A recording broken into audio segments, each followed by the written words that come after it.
The Yorkshire Ripper terrorized the north of England for 5 years and was interviewed by police 9 separate times during the investigation without ever being arrested, before being caught in the most unexpected of circumstances by 2 officers on a routine patrol. Chapter 1: Fear across the north of England. By the mid-1970s, the cities of West Yorkshire were already shaped by industry in decline, unemployment, and the social tensions of a changing country. It was into this world that a string of murders began, murders that would send a wave of fear through communities from Leeds to Bradford to Manchester and beyond. The first victim attributed to Peter Sutcliffe, though this would only be confirmed later, was a young woman named Wilma McCann, found on a playing field in Leeds on the 30th of October, 1975. She had been attacked from behind with a hammer and stabbed repeatedly. 3 months later, in January of 1976, Emily Jackson was found in a similar state in Leeds. The West Yorkshire police launched a major investigation, but had little physical evidence beyond the nature of the attacks themselves. More murders followed through 1976 and 1977. Irene Richardson in February, Patricia Atkinson in April, Jane MacDonald in June. Jane MacDonald's death in particular intensified public pressure because she was a 16-year-old shop assistant with no connection to prostitution, which challenged an early and damaging assumption that the victims were exclusively women involved in sex work. That assumption had, to the fury of many commentators at the time and since, already shaped the tone of how the investigation was being publicly discussed, with a distinction being drawn between victims who were and weren't considered innocent. It was a framing that would follow the case for decades. By the end of 1977, 6 women were dead. Several more had survived attacks that they would eventually connect to the same man. Investigators had some consistent patterns: a hammer blow from behind to the head, stab wounds delivered afterwards, a physical description from survivors of a bearded man with dark hair. But they had no name. Chapter 2: 9 interviews and no arrest. In 1978 and 1979, the murders continued. Yvonne Pearson in January of '78, Helen Ritka also in January, Vera Millward in May, Josephine Whittaker in April of '79, and Barbara Leach in September. The investigation had grown to become one of the largest in British police history, with hundreds of officers, millions of documents, and a dedicated incident room in Leeds managing an almost unmanageable volume of information. The manual card index system in use at the time meant that connections between pieces of evidence were not always visible even when they existed.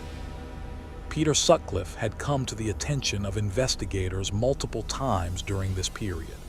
He had been interviewed in the summer of 1979 as part of a mass sweep of men who had received a £5 note traced back through the Ripper's activities. His name was in the files.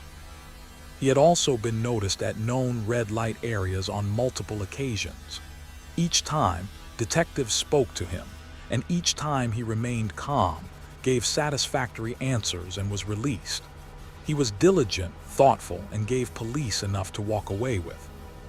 There was something about his manner that did not raise alarms. Then, in 1979, the investigation took a catastrophic wrong turn. But this wrong turn would go on to define the investigation for years, and it's a chapter in this case that still provokes anger to this day. If you're enjoying this story and you want to see more like it, please subscribe and tap the notification bell. A like goes a long way too, and it genuinely helps the channel. Thank you. Chapter 3: The Hoaxer and the Lost Years.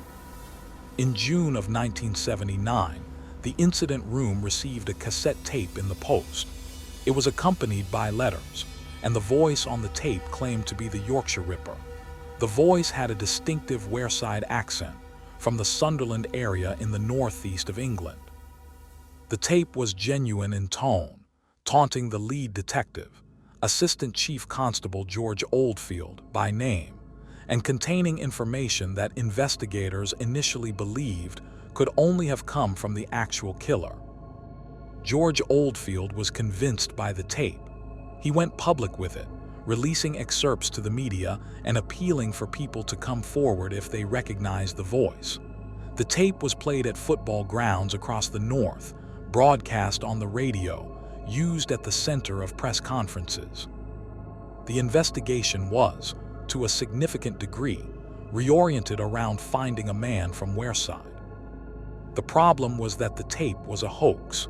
The man who sent it, motivated by a desire to interfere with a major police investigation, was a man named John Samuel Humble from Sunderland. He would not be identified until 2005, when his DNA was matched to saliva on the envelope he had sent with the letters, using technology that did not exist in 1979. But for more than a year, his hoax sent the investigation in entirely the wrong direction. Suspects with local accents were not eliminated from the inquiry on correct grounds, while men with Wearside accents became disproportionately interesting to investigators regardless of the actual evidence against them. At least one murder is believed to have occurred during this period that may have been preventable had the investigation not been compromised. Peter Sutcliffe, who had a Bradford accent, was in some respects helped by the hoax without knowing it. He was interviewed again in November of 1980 by officers who noted in their report that his accent didn't match. He was on a list of the most important suspects in the case. But he walked out of the interview free. Chapter 4. A routine stop in Sheffield. On the 2nd of January, 1981, at approximately 10:30 in the evening, two South Yorkshire police officers named Sergeant Robert Ring and Police Constable Robert Hydes were on routine patrol in the Broomhill area of Sheffield. They spotted a Rover V8 parked in the driveway of a private residence called Melbourne and Pullman Works, a driveway it turned out the car had no business being in. There was a man in the car with a woman. The man gave his name as Peter Williams. The officers ran a check on the car's number plates and discovered they were false. The man was taken to Hamerton Road Police Station. At the police station, Sergeant Ring returned to the spot where the car had been parked and discovered, near a pile of leaves in the driveway, a ball-peen hammer and a knife.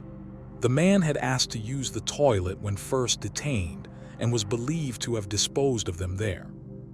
At the station, officers ran the man's real details and discovered his true name was Peter Sutcliffe, a lorry driver from Bradford.